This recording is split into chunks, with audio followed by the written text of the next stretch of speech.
Sebuah tetes air mata jatuh ke permata J. Dan tiba-tiba, seorang nenek berusia 80 tahun. Dibawa kembali ke tahun 70-an. Menjadi seorang gadis muda berusia 18 tahun. Yang lebih menakjubkan adalah, gadis itu menemukan dirinya memiliki kemampuan unik. Dia bisa membawa makanan dari dalam mimpinya ke dalam kehidupan nyata. Dan makanan-makanan ini, makanan yang sangat berharga. Gadis itu tidak mengambilnya untuk dimakan sendiri, melainkan membawanya. Dengan riang gembira memberikannya kepada pemuda miskin di desa.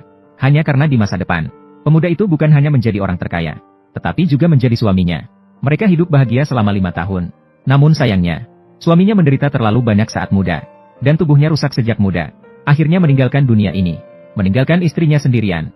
Dengan kerinduan tak terbatas pada suaminya. Dia hidup sendirian hingga usia tua berambut putih. Akhirnya nenek meninggal di depan makam suaminya. Sebelum meninggal, sebutir air mata jatuh di suami di kalung permata sendiri. Membawanya kembali ke tahun 70-an. Surga benar-benar indah. Masih bisa mendengar suara ibunya. Hingga melihat barang-barang di rumah tua. Melihat wajah muda dan segar di cermin lagi. Gadis itu baru percaya dirinya kembali ke usia 18 tahun. Saat gadis itu tenggelam dalam kebahagiaan ini. Saat tidak bisa lepas. Ibu masuk ke dalam. Melihat ibu yang masih muda dan sehat. Air mata gadis itu langsung membasahi matanya. Dia menangis sambil mendekat dan memeluk. Sedang mengomel tentang ibunya. Hanya karena di kehidupan sebelumnya. Suami pertamanya adalah pria yang buruk. Tidak hanya membuat teman dekatnya hamil. Dan dia juga karena tidak memiliki anak selama bertahun-tahun. Dan mendapat penolakan dari mertua. Mertua bahkan meminta gadis itu untuk merawat sahabat yang sedang hamil. Ibunya untuk membela putrinya. Terlibat dalam pertengkaran sengit dengan mertua. Karena emosi yang terlalu tinggi. Dan didorong oleh mertua. Ibunya akhirnya meninggal karena stroke. Sekarang kembali ke usia 18 tahun. Gadis itu tidak lagi merasa ibunya cerewet. Dia malah merasa cerewet itu seperti musik surga. Kamu ini anak. Cukup 2 kata saja kamu sudah menangis. Kalau kakakmu melihat, dia pasti akan tertawa padamu. Yoyo, apakah kamu merindukan kakakmu? Cuci, kamu masih tahu pulang. Hei, tidak tahu diri. Bagaimana kamu berbicara dengan kakakmu? Merasakan kehangatan keluarga yang sebenarnya. Setelah kehangatan di sekitar, gadis itu kembali menjadi remaja 18 tahun. Dengan semangat yang seharusnya. Bermain-main dan tertawa-tawa dengan kakak. Sementara ibu melihat kedua anaknya. Wajahnya juga tersenyum bahagia. Kemudian gadis itu mulai merenung. Haruskah aku mencari suami dari kehidupan sebelumnya? Kehidupan sebelumnya. Aku bertemu dengannya setelah bercerai dengan Sang Fen. Barulah aku bertemu dengannya. Mengenal dan memahaminya. Hanya memiliki waktu 5 tahun. Kali ini, aku harus menemukannya lebih awal. Maka gadis itu meminta kakaknya mengantarnya ke desa. Kakaknya sama sekali tidak rela adiknya menderita. Aku tidak punya pekerjaan di rumah. Aku ingin pergi ke desa. Untuk berkontribusi bagi negara. Yau, kamu selalu dimanjakan sejak kecil. Sapu di rumah. Kamu bahkan belum pernah menyentuhnya.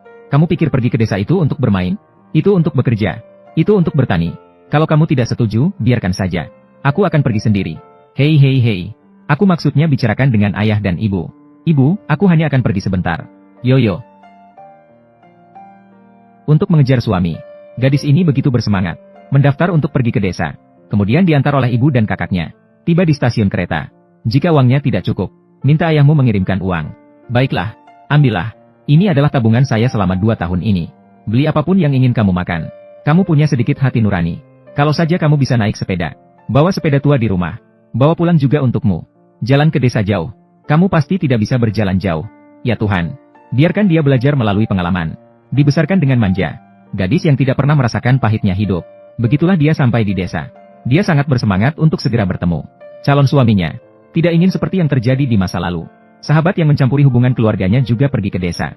Aku sudah melihat siapa sebenarnya kamu. Aku tidak akan mengulangi kesalahan itu lagi. Yoyo, bukankah aku sudah menjelaskan padamu sebelumnya? Pinjamlah pulpenku itu. Aku benar-benar tidak bisa ingat di mana aku meletakkannya. Bisakah kamu memaafkanku? Ya, Xia Yulian sudah terbiasa. Makan milikku, pakai milikku. Hanya hal-hal yang aku sukai. Dia akan menginginkannya. Menjauhlah dariku. Aku tidak berniat memaafkanmu. Masih mengenakan pakaian yang mencolok ketika pergi ke desa. Benar-benar mengira desa seperti kota kalian. Setelah pergi ke desa, hal pertama yang dilakukan gadis itu adalah memberikan sebungkus permen kacang kepada kepala desa. Bertanya kepadanya di mana Xie Huaiqing sekarang. Apakah kamu mengenal Xie Huaiqing? Apakah dia kerabatmu? Dia adalah kerabat dari tetanggaku. Dia mengatakan bahwa Xie Huaiqing adalah orang yang lembut, perhatian, dan memiliki banyak teman. Lembut, perhatian, baik hati, dan mudah bergaul. Tunggu malam. Ketika kita selesai bekerja dan makan malam bersama, saya akan memperkenalkan Anda kepada kepala desa. Ragu dengan perkataan gadis itu. Karena semua warga desa tahu, Xie Huaiqing dijauhi karena latar belakangnya yang buruk. Membawa adik perempuan yang berusia kurang dari 7 tahun. Di rumah bibi, hidup dalam keterpurukan.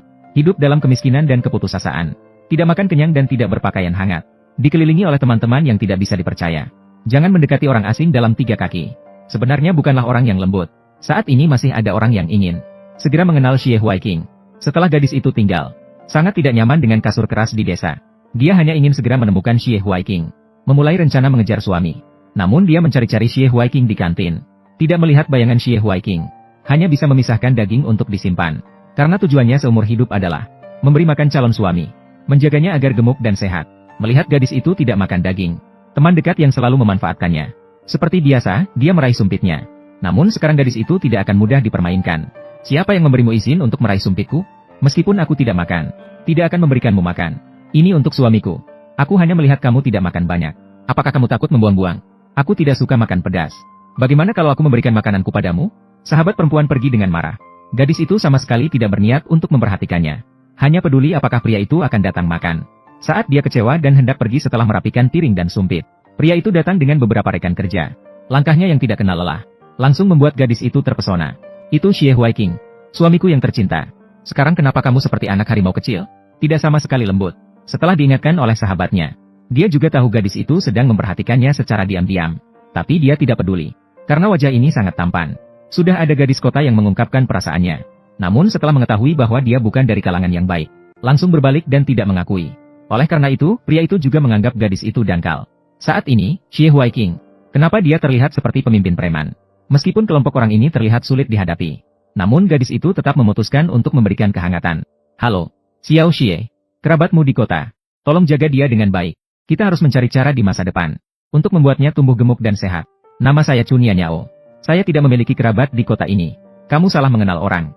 Melihat pria yang tidak bisa menerima kritik, gadis itu hanya bisa mengeluarkan sebatang permen, mulai menyenangkan saudara-saudaranya, lalu pergi tanpa berkata sepatah kata pun. Pasti dia mencari alasan untuk mendekatimu. Hanya otak kecilnya yang penuh dengan bunga-bunga. Saya langsung tahu. Tutup mulutmu. Lebih murah hati daripada tong yuan-yuan sebelumnya. Barang ini tidak bisa dibeli oleh sembarang orang. Pria melihat daging yang ditinggalkan gadis. Terbayang adik perempuannya yang sudah lama tidak makan daging. Setelah berpikir sejenak, dia memutuskan untuk menyimpan semua daging. Siap dibawa pulang. Sebenarnya kita semua, hidup kita berdua yang paling susah. Tinggal bersama pamannya. Bekerja setiap hari. Harus memberikan separuh uang kepada pamannya.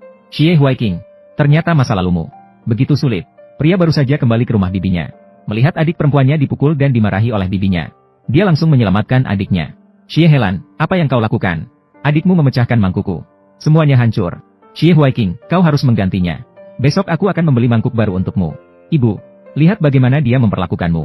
Memanggil dengan nama dan nama keluarga. Kau benar-benar anak yang lahir tapi tidak dibesarkan oleh ibumu. Aku dan pamanmu memberimu makanan dan pakaian. Aku bahkan tidak mendapat apresiasi.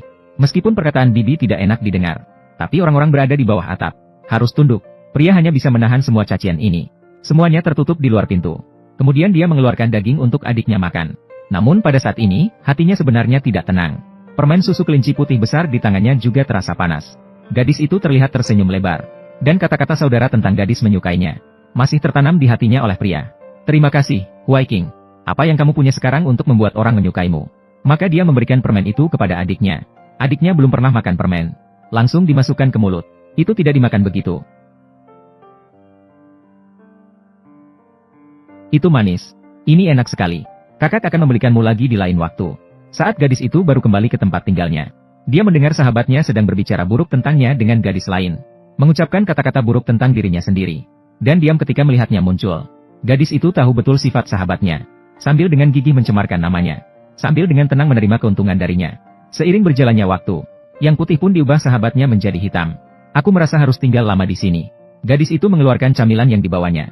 Berencana memberikannya kepada teman sekamar untuk memperbaiki hubungan. Untukmu, aku membawa sedikit camilan dari rumah. Ayo coba-coba. Aduh, janganlah. Aku merasa sangat malu. Lagi pula aku sendiri tidak akan habis makan ini. Lebih baik aku bagi-bagi dengan semua orang. Kamu tinggal sendirian? Kalau bosan nanti, sering-seringlah main ke kamar kami. Baiklah, bagus saja saya juga baru saja turun ke desa. Masih banyak hal yang perlu saya tanyakan padamu. Tidak apa-apa, jangan sungkan. Benar-benar lucu. Xia Yulian, selama kamu tidak mengganggu aku. Hadiah. Aku juga tidak peduli padamu. Xie Huaiqing, ini adalah liontin yang kamu berikan padaku. Ini juga saya pakai kembali. Satu-satunya bukti dari tahun 1976. Jika bukan karena liontin ini, aku akan meragukan semua yang terjadi hari ini. Seakan-akan ini hanya mimpi. Apakah ini membawaku ke sini? Apakah ini ingin membuatku mengubah hidupmu? Gadis itu memegang erat liontin dan masuk ke dalam mimpi. Di dalam mimpinya, dia dan pembantu sedang Kunjungi supermarket generasi selanjutnya. Buah-buahan di supermarket itu beraneka ragam. Ini persis apa yang kurang pada tahun 70-an. Pikir gadis itu. Kalau saja bisa membawa buah-buahan ini ke tahun 70-an. Hasilnya, ketika dia bangun tidur, dia menemukan sebuah kantong apel benar-benar diletakkan di tempat tidur. Dia yakin dia tidak sedang bermimpi. Sangat senang. Lalu dia memasukkan apel ke dalam kantong. Berencana membawanya untuk diberikan kepada calon suaminya. Makanlah cepat. Akan segera mulai bekerja. Bagaimana cara makan ini? Yao Yao. Apakah di kamarmu ada makanan lain? Berikan aku sedikit. Aku akan membantumu bekerja nanti. Aku tidak punya makanan untukmu. Yao Yao. Apakah di dalam kamu ada makanan? Orang tuamu sangat baik padamu. Xia Yulian. Bagaimana orang tuaku memperlakukan aku adalah urusanku. Ini diberikan oleh orang tuaku. Mengapa aku harus memberikan padamu? Yao Yao, dulu kamu tidak seperti ini. Kamu tidak pernah baik padaku. Bolehkah aku makan makananmu seenaknya? Dulu aku baik padamu. Aku tidak pernah menyangka akan memelihara serigala berbulu putih. Mulai dari sekarang, kita putus hubungan. Barang-barangku, jangan harapkan apapun dariku. Chunianyao, jangan menyesal. Tidak terduga camilan yang dikirim gadis semalam.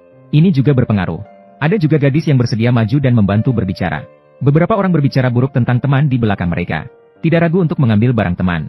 Tidak tahu bagaimana muka ini tumbuh. Kalian, satu persatu hanya menargetkan aku. Berani bicara. Xie Huaiqing. Mengapa tidak bisa menemukan siapapun? Gadis pergi keluar membawa apel. Hanya untuk mencari Xie Huaiqing. Akhirnya tidak melihat bayangan orang itu. Hanya bisa pasrah dan duduk. Membersihkan gulma di ladang jagung.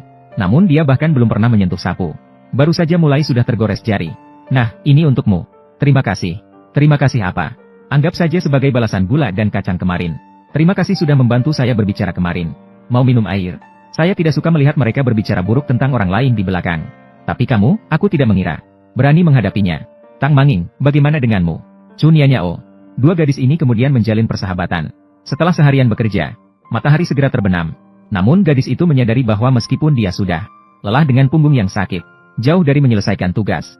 Saat dia hendak menyerah dan pulang, tiba-tiba dia bertemu orang yang memikirkanmu. Suami. Pria itu kemudian diam-diam membungkuk, membantu gadis itu bekerja. Hanya untuk mengucapkan terima kasih atas daging yang diberikan kemarin. Daging itu tidak apa-apa, toh aku tidak makan. Mau minum air? Tidak perlu. Kamu tinggal di mana, teman? Kamu membantu saya mencabut rumput hari ini. Aku akan kembali besok untuk berterima kasih padamu. Tidak perlu. Oh, bagaimana bisa tidak? Kamu tidak bisa hanya mencabut begitu saja. Mengapa wanita ini begitu mudah jatuh? Kamu tadi berjalan begitu cepat untuk apa? Aku bicara denganmu tapi kamu tidak peduli. Sudah sangat malam. Sudahlah. Kali ini datanglah. Bisakah kamu mengantarku? Jalan sedikit lagi ke depan adalah jalan besar. Ada lagi. Jangan mengikuti aku. Bukan. Kamu pria anjing. Benar-benar meninggalkanku sendirian. Dibuang ke ladang jagung. Sudahlah. Kali ini datang. Ayo biarkan aku memanjakanmu.